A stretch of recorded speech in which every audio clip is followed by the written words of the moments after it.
Akhir-akhir ini, aku pengen cerita sesuatu yang lagi aku pikirin.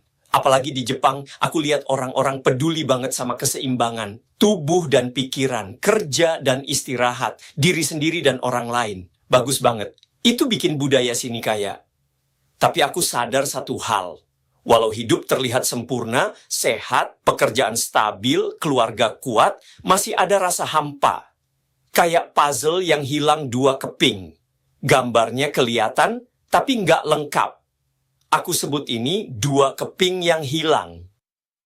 Aku nggak mau menghakimi atau memaksa, cuma mau tanya santai. Kenapa orang sukses sering merasa kosong?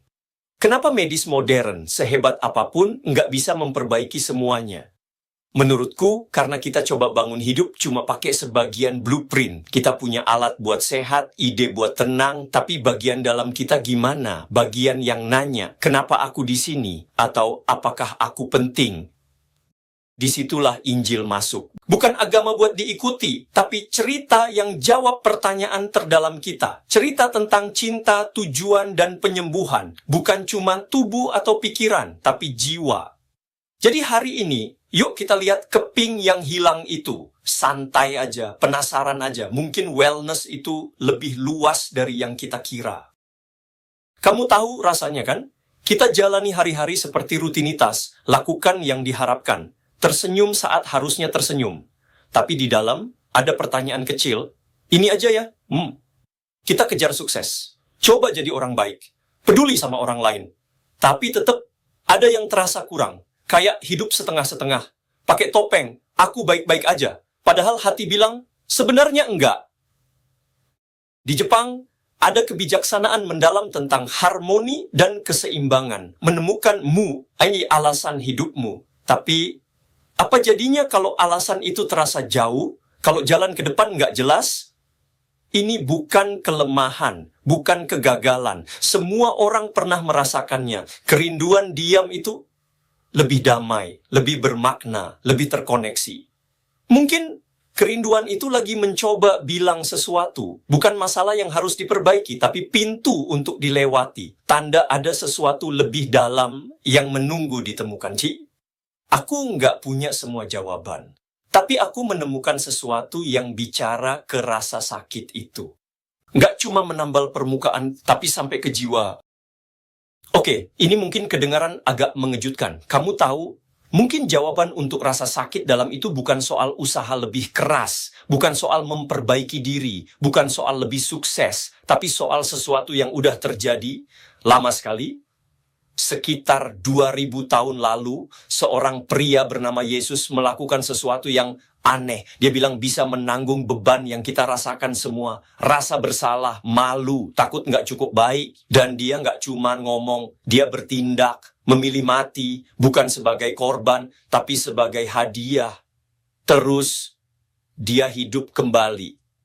Aku tahu, kedengaran gila kan? Tapi kalau benar, semuanya berubah. Beban yang kamu bawa nggak harus tetap ada. Rasa terputus itu bisa disembuhkan. Bukan perlahan-lahan, bukan sementara, tapi sepenuhnya.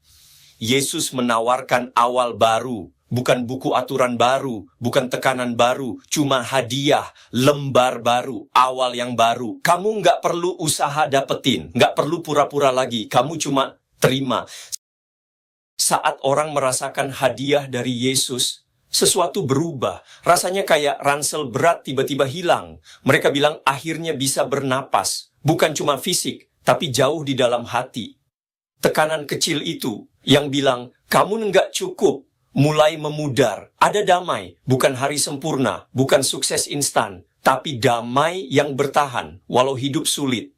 Dan seiring waktu, sesuatu lagi mulai tumbuh. Rasa tujuan, bukan cuma target atau mimpi, tapi keyakinan yang dalam. Rasanya hidupmu berarti. Kamu nggak cuma bertahan, tapi jadi siapa yang seharusnya kamu jadi.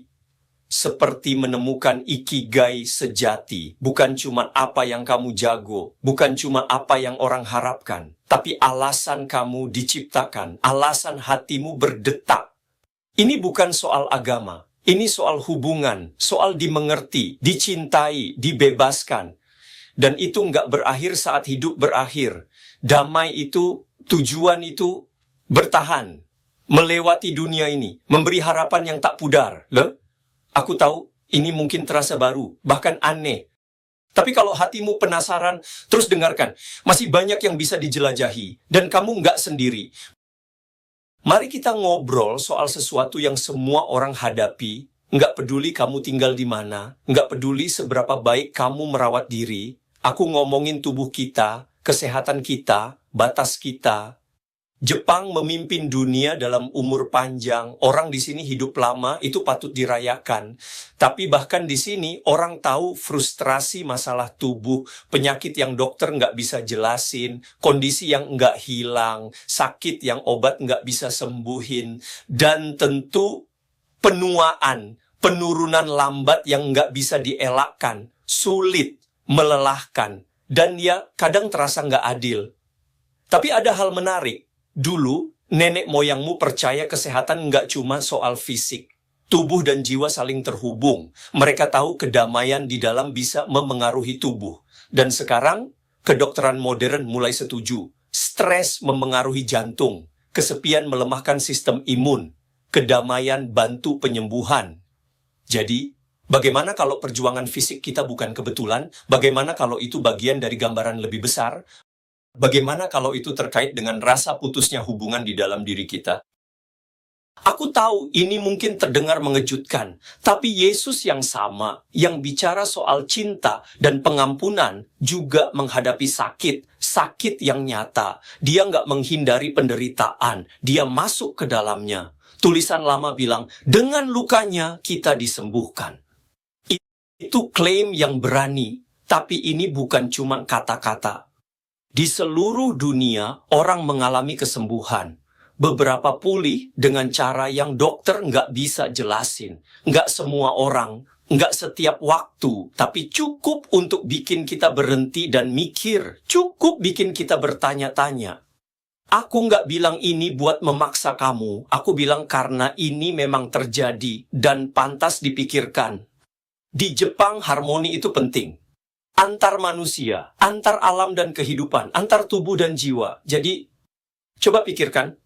Kalau Yesus bisa memulihkan harmoni spiritual, mungkin dia juga bisa memulihkan harmoni fisik.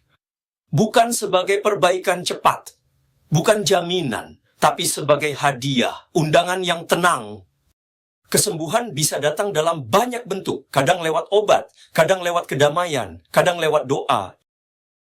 Iman nggak menggantikan perawatan medis. Orang Kristen juga sakit. Kita tetap ke dokter, tetap minum obat. Tapi ada sesuatu lebih, sesuatu tambahan. Semacam penyembuhan yang nggak datang dari pil atau mesin. Bukan sulap, bukan takhayul. Ini hadiah. Budaya Jepang selalu menghargai penyembuhan yang melampaui yang terlihat. Dari alam, dari jiwa, dari harmoni. Ini ide yang sama. Tapi ada sumbernya dan ada namanya. Yesus. Dia menawarkan penyembuhan, bukan hanya untuk jiwa, tapi untuk tubuh juga. Kadang cepat, kadang lambat, kadang damai yang dalam di tengah rasa sakit. Kamu nggak perlu mendapatkannya, nggak perlu sempurna. Kamu bisa minta, bisa berharap, bisa menerima bagian dari hadiah yang sama, cinta yang sama, pemulihan yang sama. Nggak semua doa langsung menyembuhkan, tapi setiap doa didengar dan setiap orang terlihat. Kalau kamu sakit, kamu nggak sendiri. Kalau penasaran, dipersilakan. Penyembuhan itu mungkin, nggak dijamin, tapi mungkin. Dan kadang kemungkinan itu cukup untuk langkah pertama. Jadi gini, aku lagi mikir, kalau kesehatan sejati yang Jepang selalu hargai, lebih dari sekadar makanan sehat, tubuh kuat, dan pikiran jernih. Kalau ternyata juga butuh sesuatu yang lebih dalam, sesuatu yang spiritual, sesuatu yang nggak bisa diukur.